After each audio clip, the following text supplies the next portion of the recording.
హైదరాబాద్ శిల్పకళా వేదికలో జరుగుతున్న లోక్ మందన్ 2024 ను ప్రారంభించారు. రాష్ట్రపతి ద్రౌపది ముర్ము ఈ నెల 24 వరకు లోక్ మందన్ 2024 ను నిర్వహిస్తున్నారు. मंथन का उद्घाटन करके मुझे बहुत प्रसन्नता हो रही है। मैं वर्ष 2018 में रांची में आयोजित लोक मंथन कार्यक्रम में शामिल हुई थी। भारत की समृद्ध संस्कृति, परंपराओं और विरासत में एकता के सूत्रों को सुदृढ़ बनाने का ये प्रयास अत्यंत सराहनीय है। प्रज्ञा प्रभाव के तत्वावधान में इस आयोजन में योगदान देने वाले सभी संगठनों की मैं प्रशंसा करती हूँ।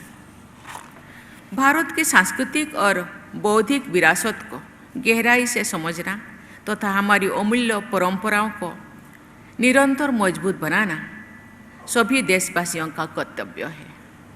मुझे ये देखकर प्रसन्नता होती है कि आप सब ऐसे सार्थक समारोह का आयोजन करके देशवासियों में सांस्कृतिक स्वाभिमान की भावना को प्रबल बनाते हैं।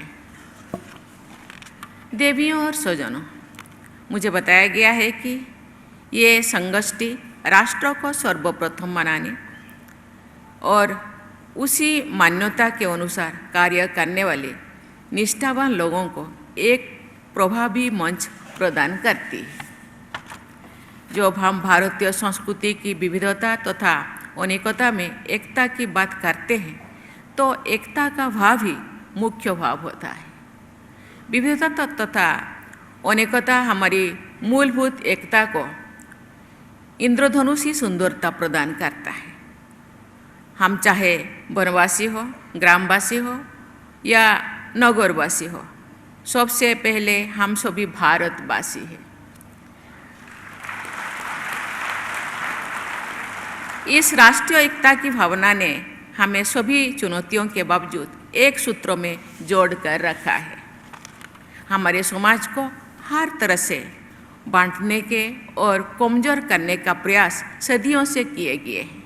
हमारी सहज एकता को खंडित करने के लिए कृत्रिम भेदभाव पैदा किए गए हैं, लेकिन भारतीयता की भावना से ओतप्रोत देशवासियों ने राष्ट्रीय एकता की मशाल जलाए रखे हैं।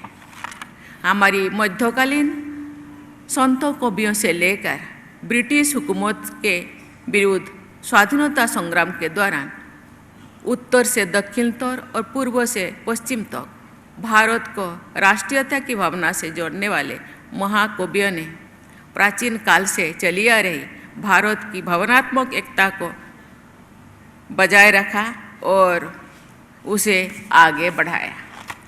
मुझे ये जानकर प्रसन्नता हुई है कि लोकमंथन के कार्यक्रम में पूर्ण श्लोकों लोकमाता अहिल्याबाई होलकर और रानी रुद्रम देवी जैसी महान वीरांगनाओं के जीवन चरित्र पर आधारित नाटकों का मंचन किया जाएगा।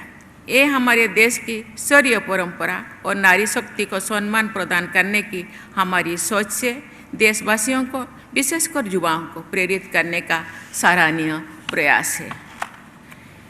ये भी खुशी की बात है कि इस आयोजन में दूसरी देशों के कलाकारों द्वारा भी सांस्कृतिक प्रस्तुतियाँ की जाएगी। मुझे बताया गया